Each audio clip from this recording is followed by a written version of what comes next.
September 2016, Harrison County, Iowa. The kind of place where people remember what color tractor your grandfather drove and quietly measure you by whether you kept it that way. That was the month Tom Keller found out he had 18 months before the bank could legally take everything his family had built. Not things are tight. Not, we'll figure it out. 18 months. That was what the statement said if nothing changed. The Keller farm was carrying $2 million in equipment debt. 2-case IH-7230 combines bought in 2012. A Steiger 500 track from 2014. Planters, tillage equipment, loans layered on loans after the commodity crash. $42,000 a year in interest alone. They weren't farming to make money anymore. They were farming to keep the bank patient. Tom was 61. Third generation. His father bought Case. He bought Case. In his mind, that wasn't a purchasing decision. It was continuity. It was proof that something in the world didn't change.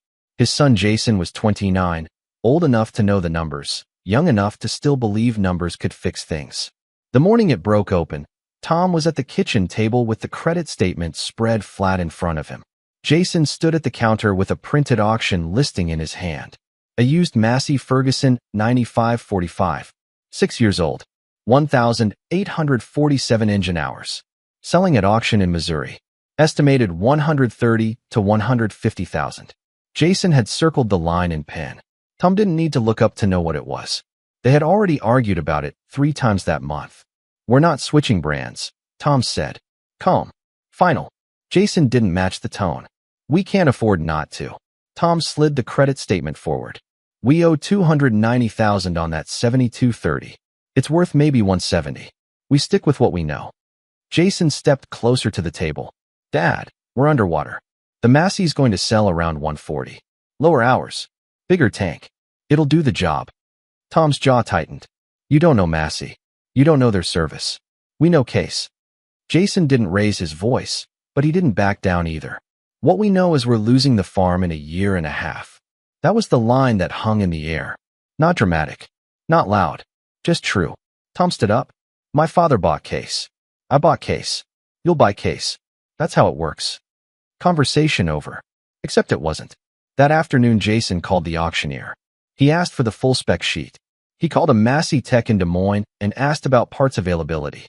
He ran fuel consumption comparisons. He ran cost per acre projections. He did the math his father didn't want to see. The conclusion was simple and ugly.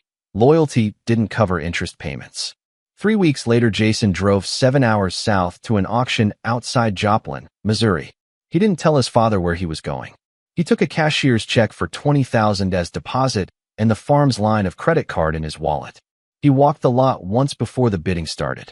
There were other combines lined up. A Case IH-2388.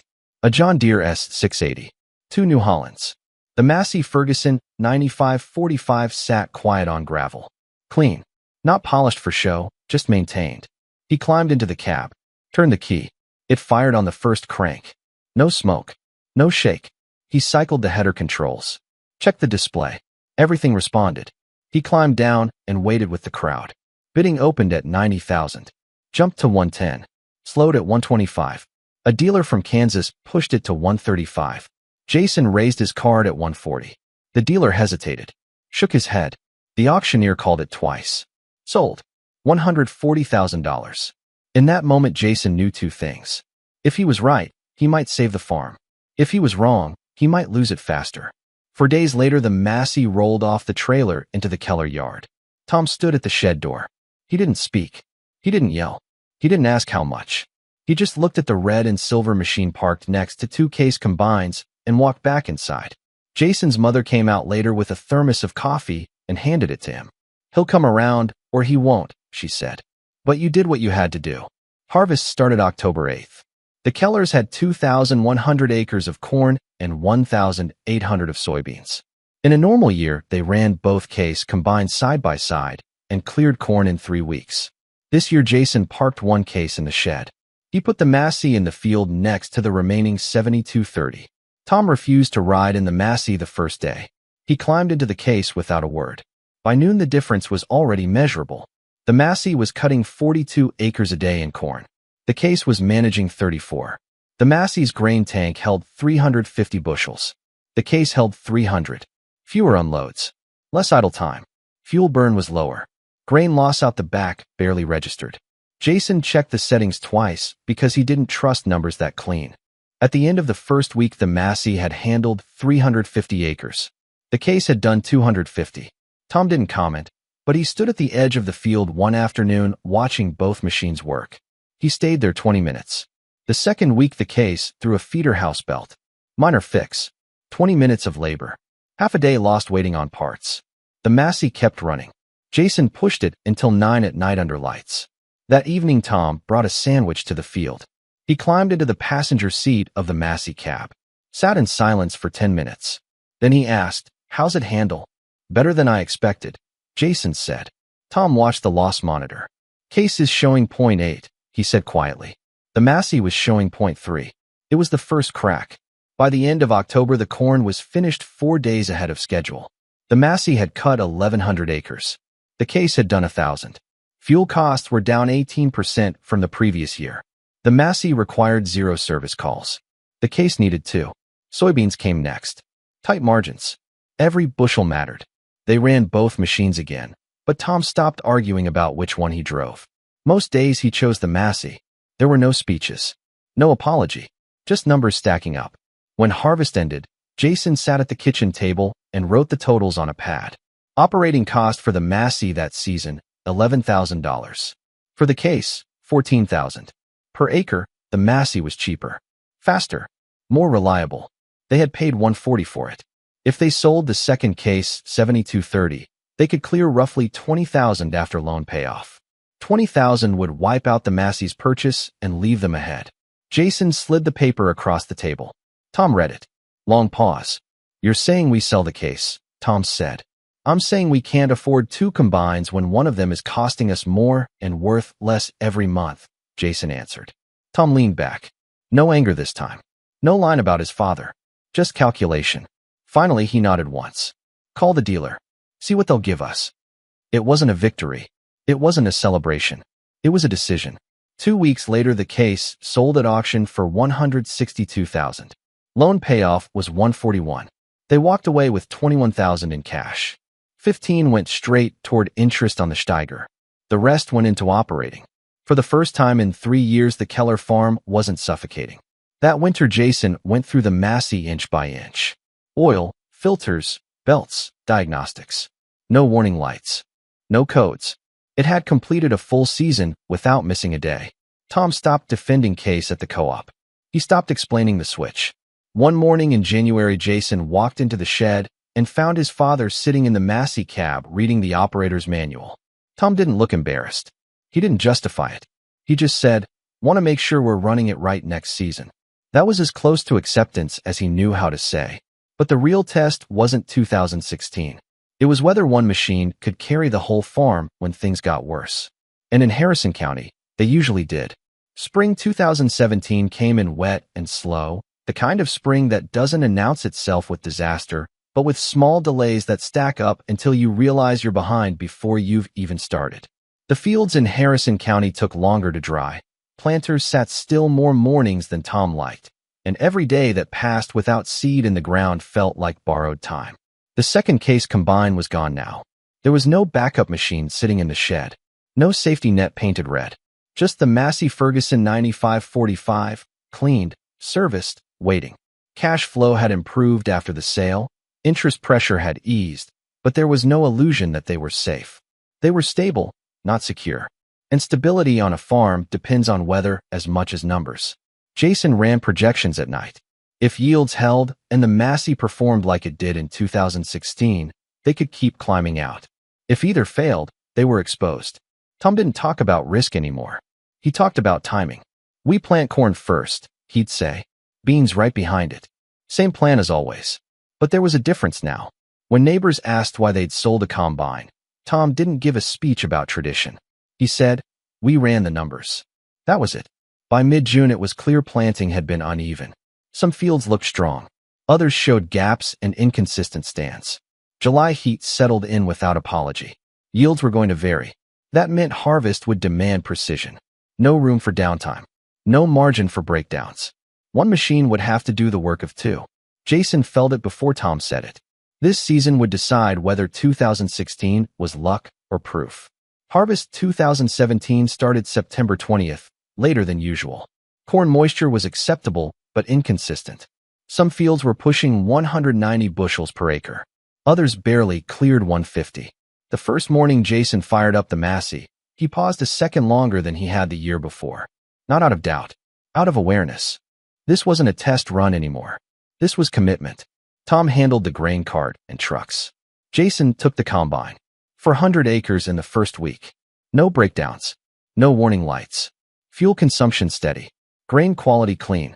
They worked 14-hour days without discussion about who was right. There was no point in revisiting that. The argument had already been decided by action. Second week, the weather forecast tightened. Rain coming Saturday afternoon. 600 acres left. 3 days. Jason pushed to 15-hour days. The Massey ran under lights until midnight. Tom kept trucks moving, checked moisture, calculated loads in his head the way he'd done for 40 years. Friday night, they had 50 acres left.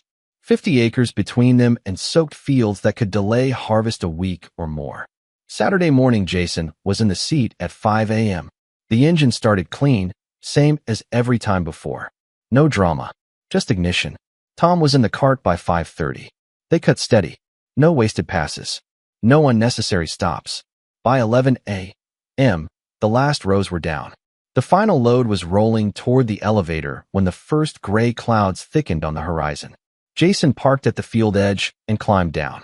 Tom walked over without speaking. He looked at the Massey the way a man looks at something that has carried weight without complaint. It held up, Tom said. Yeah, Jason answered. That was the moment the tension of the past year quietly shifted.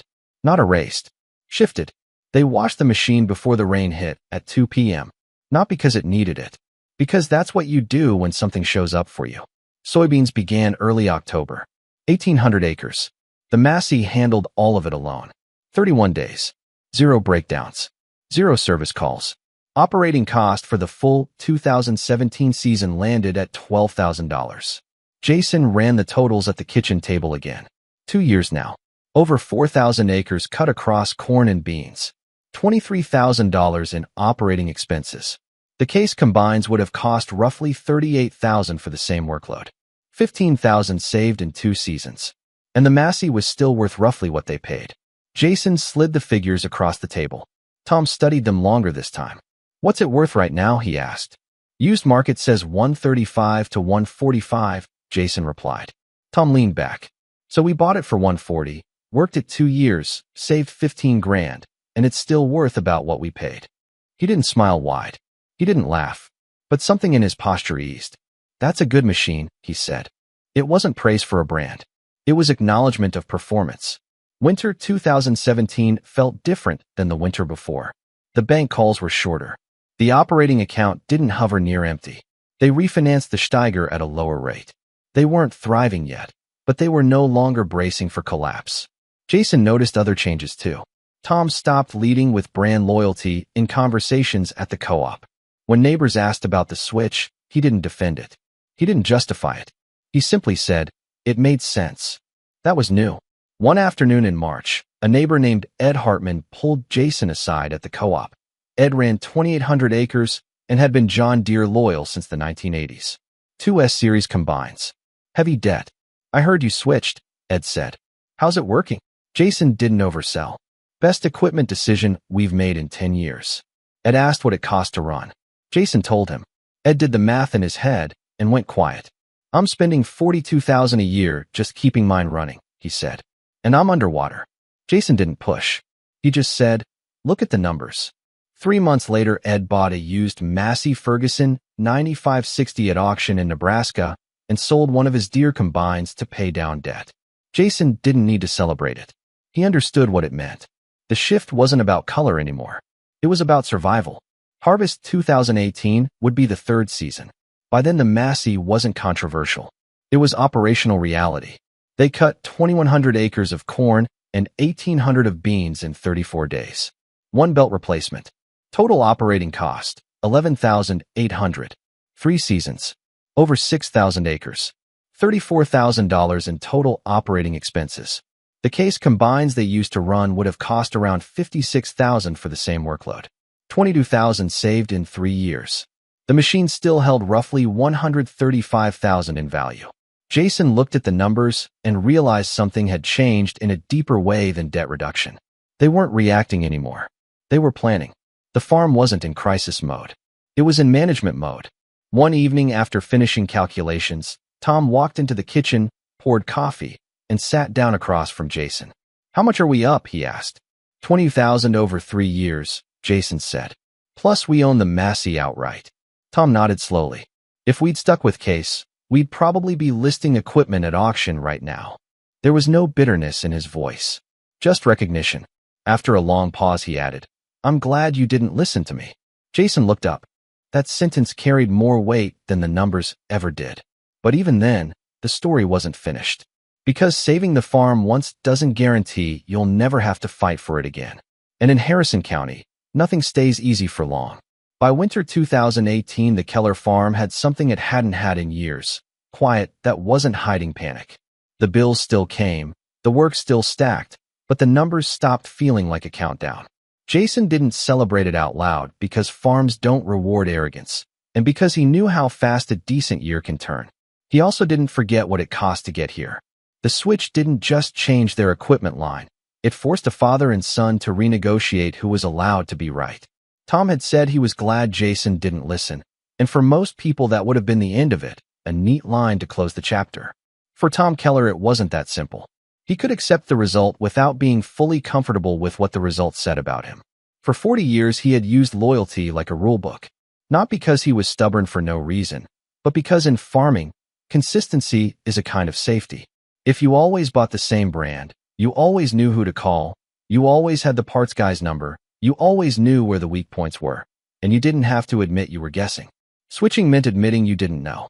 And for a man who had been the one everyone looked to, "I don't know," didn't come naturally. Jason saw that even as the farm improved. He could hear it in how Tom talked less at the co-op when equipment came up, how he let other people speak first, how he didn't jump in to correct anyone. He also saw it in small practical ways. Tom started asking questions that he would have called wasting time 2 years earlier. He'd asked Jason what the fuel burn had been the last week. He'd ask what the per acre cost looked like after belt replacement. He'd ask what the used market was doing in other states, not just locally. He wasn't doing it to win an argument. He was doing it to rebuild his own sense of control, but on a new foundation. One evening late November, after the third season numbers were finished, Tom stood at the window looking toward the shed and said, almost like he was talking to himself, "Hardest part wasn't the machine." Jason didn't answer right away. Tom didn't turn around. "Hardest part was admitting what my father taught me isn't always right anymore," Tom continued. Jason waited because he knew if he filled the silence, his father would shut down. "I was raised to believe if you picked a brand, you stuck with it no matter what," Tom said. "That's what he did. That's what I did. That was the whole point. You don't change because you're scared. You don't change because someone else says you should. You stay. You prove you can endure." He finally turned toward Jason. "But endurance doesn't pay interest." That was Tom speaking the language Jason had tried to use from the beginning. Not slogans. Not feelings. A truth measured in dollars and deadlines. Jason didn't take the moment to say "I told you so." He didn't even smile. He just nodded and let it land. In the weeks that followed, the story spread the way farm stories always do, not as a headline, but as a sentence passed across a counter, a comment in a shop, a quiet question asked when no one else was listening. People didn't say, "The Kellers found a better combine." They said, "The Kellers were drowning and they got out." That part mattered more. The Massey Ferguson 9545 became a symbol in Harrison County not because it was rare, but because it represented something most people were thinking and few people wanted to admit. Some of the rules they grew up with were no longer protecting them. Commodity prices, financing terms, equipment costs, repair bills, all of it had shifted. The old logic of "stick with what you know and it'll work out" was failing families that had done everything the traditional way. Jason noticed who asked him about the machine. It wasn't the farms that were doing well. It was the farms that looked tired. Guys his father's age who never used to question their choices, now quietly asking, "What's your cost per acre?" Or "How's your downtime?" Or "Can you get parts fast enough?" The questions weren't about brand curiosity.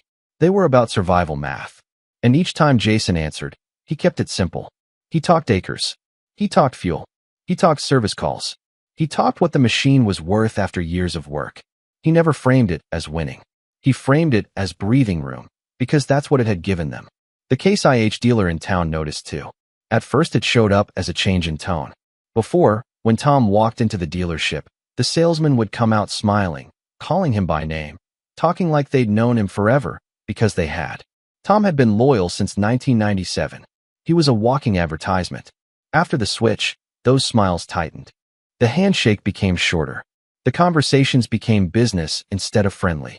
Not openly hostile, just colder, the way it gets when someone feels betrayed and doesn't want to admit it's about feelings. Jason expected Tom to react, to defend himself, to argue. Tom didn't. He treated it like weather. It is what it is. The first time the dealership offered to help by taking the Massey on trade, the offer was low, almost insulting. Jason saw Tom's face tighten. The old Tom would have barked back, would have made it personal. Instead, Tom asked, "What are you basing that on?" The salesman gave vague answers. Tom nodded once, thanked him, and left. In the truck, Tom said, "They're punishing us." Jason said, "Let them." Tom stared through the windshield a long moment, and then said, "We used to think they were on our side." Jason didn't say it out loud, but he thought the same thing. The dealer wasn't an enemy, but the relationship had never been love. It had been dependence disguised as loyalty. Now that dependence was broken, the dealer didn't like the new balance. It wasn't just Case. The John Deere dealer noticed as well once Ed Hartman made his move. Ed was a bigger operation than the Kellers, and people paid attention to him. When he sold one of his Deere combines after buying a used Massey Ferguson 9560, it turned heads. It also signaled that what happened to the Kellers wasn't a one-off fluke. It was a pattern. One farm makes a hard decision, gets a better outcome, and suddenly the decision looks less like rebellion and more like strategy. By early 2019, Jason had heard the same phrase from 3 different neighbors. "My banker's been on me." The problem wasn't that these men didn't know how to farm. The problem was that farming had become as much a financing game as a production game, and a lot of families were still playing it with rules from 20 years ago. Jason didn't preach. He didn't post about it. He didn't act like a savior. He just kept telling people what his father eventually accepted: run the numbers. If the numbers work, do it. If they don't, stop pretending tradition will fix it. That year the Kellers kept doing what had pulled them out, running lean. They didn't chase shiny new equipment. They didn't upgrade for ego. They fixed what they had, maintained it hard, and treated reliability like profit. The Massey 9545 was now the center of their harvest plan, and Tom treated it like he used to treat his Case machines. Careful attention, no skipped maintenance, no shortcuts that would save an hour today and cost a day in October. The difference was psychological. Tom wasn't maintaining a symbol anymore. He was maintaining a tool that had earned its place. Jason watched his father's relationship with the machine change. At first, Tom had approached it like an intruder that needed to prove itself every day. By 2019, Tom talked about it in practical terms. It's due for filters. Grease points after lunch. Check the belts before we start. That language mattered. It meant Tom had stopped seeing the machine as a threat to his identity and started seeing it as part of his responsibility. The farm kept improving in small ways that added up. Debt stayed manageable. Cash flow stayed positive. They didn't become rich, but they became stable, and in farming that's almost the same thing. By 2020, word was no longer just word. For other farms in Harrison County had switched to Massey Ferguson combines. Not all the same model, not all the same path, but the same logic. Each one had a story that sounded different on the surface and identical underneath. High overhead, debt pressure, a brand they had stayed with out of habit, in a moment where the habit stopped making sense. That's when the market began to shift in ways you could measure. Parts demand changed. Service calls changed. The local dealers adjusted not because they wanted to, but because they had to. By 2021, both the Case IH dealer and the John Deere dealer in town started stocking used Massey Ferguson parts. You could see it on the shelves and in the back rooms, boxes they would have laughed at a few years earlier. No grand announcement, just inventory quietly appearing to match what farmers were now asking for. Jason noticed because it felt like the final confirmation that they weren't just surviving in isolation anymore. They had been early, and early always looks like crazy until it looks like normal. Through all of that, the Massey kept doing the one thing that mattered, showing up. Season after season it started clean, ran steady, and finished fields when the weather gave them narrow windows. It wasn't magical. It still needed maintenance. It still wore belts. It still demanded attention. But it didn't betray them with the kind of breakdown that turns a tight season into a financial spiral. Over time, the machine became less of a character and more of a constant, and the Real story moved fully onto the people. Tom aged into his late 60s. Jason took more of the operation year by year, not because Tom gave up, but because the handoff felt natural now instead of tense. The hierarchy changed without a fight. Tom stopped trying to be right all the time. Jason stopped trying to prove himself every day. They worked like partners, and that was new for them. The strangest part was how little either of them talked about that change directly. They didn't sit down and have a long emotional conversation. Farm families rarely do. What they did instead was keep the operation running in a way that didn't grind them down. And that, for them, was the emotional conversation. When people asked Tom years later what the best decision he ever made was, he didn't answer the way Jason expected. He didn't say buying the Massey. He didn't say selling the case. He said, listening when it mattered. And when they asked Jason the same question, he didn't say, defying my dad. He said, doing the math and doing it anyway. They both gave the same final line when the question came from someone who wanted a lesson. We ran the numbers, and the numbers didn't lie. That sentence wasn't a slogan. It was the rule that replaced the old rule. But there was still one part of the story that hadn't been said out loud in a way that satisfied the people who watched from the outside. They knew the Kellers had switched. They knew the farm had stabilized. They knew other farms followed. What they didn't know was what it cost inside the house, in the hours when no one was watching, to admit the world had changed and that you might have to change with it.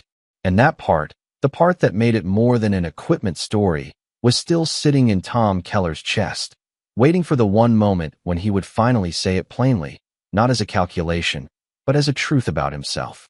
By the time 2020 rolled in, the Massey Ferguson 9545 had stopped being a bold move and started being routine. And that was exactly what made the next test dangerous. Stability has a way of making people forget how thin the margin used to be. The debt was manageable now. The Steiger had been refinanced. The operating account wasn't empty at the end of every month.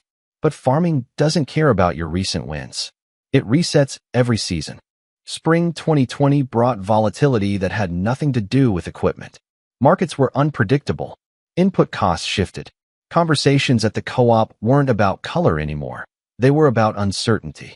Jason could feel an old tension trying to creep back in, not the tension between him and his father, but the tension between control and chaos. You can manage machines. You can't manage markets. Tom felt it too, though he didn't phrase it that way.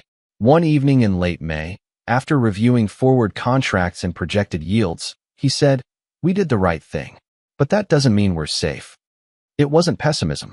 It was discipline. Harvest 2020 approached with decent crop conditions, but tight pricing. Margins were thinner than they had been in 2018. That meant efficiency mattered again in a sharp way. The Massey was no longer proving itself against a case in the next field.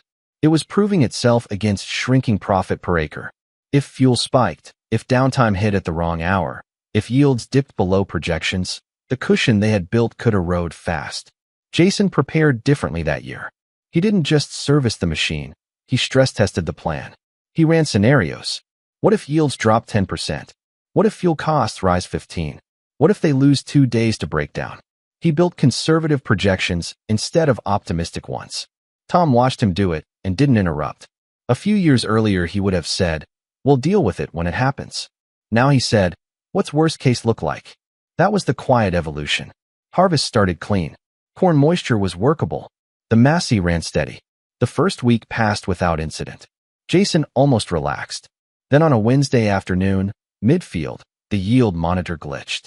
It wasn't mechanical failure, just a sensor error, but it forced them to stop and recalibrate. In 2016, that would have felt catastrophic. In 2020, it was an inconvenience. But Jason noticed something important. Tom didn't tense. He didn't mutter about switching brands. He just said, "Let's fix it and keep moving." The recalibration took 40 minutes. They finished the field before sunset. That night at the kitchen table, Tom said, 5 years ago, that would have rattled me. Jason nodded. 5 years ago, we couldn't afford to lose 40 minutes. That was the difference. Not that problems disappeared. That problems no longer threatened collapse. As harvest continued, the numbers held steady. Acres per day stayed strong. Fuel use remained consistent. There were no surprise failures. Each evening, Jason updated the spreadsheet. Each week, Tom asked for the per acre breakdown. They weren't chasing perfection. They were guarding margin. Soybeans went smoothly as well. No drama. No late-night panic repairs. Just steady work. When the final field was done, Jason totaled the season. Operating costs aligned with projections. Revenue wasn't spectacular, but it was controlled. The farm remained above water without relying on luck. That winter, something happened that neither of them expected. The Case IH dealer called Tom directly. Not about a sale. About parts. They had started stocking used Massey components because demand in the county had increased. It wasn't an apology. It wasn't an admission. But it was acknowledgement. Tom listened quietly and said, "Guess things change." When he hung up, he looked at Jason and said, "That's the market correcting itself." He didn't sound bitter. He sounded analytical. That might have been the clearest sign of all. By 2021, the Massey had harvested over 10,000 acres since arriving at the Keller farm. It was still worth around $125,000 on the used market. That number mattered because it represented resilience. They had worked the machine hard for years, and it hadn't depreciated into irrelevance. It had retained value while delivering savings. Jason reviewed the long-term math one night. Purchase price, $140,000. Total operating savings versus previous case setup over multiple seasons. More than $22,000 in the first 3 years, compounding beyond that. Reduced downtime. Lower per acre cost. Improved flexibility. When you lined it all up, the decision wasn't bold anymore. It was rational. But rational decisions don't always feel safe when you make them. That was the lesson that lingered. One evening in late fall 2021, Tom walked into the shed alone.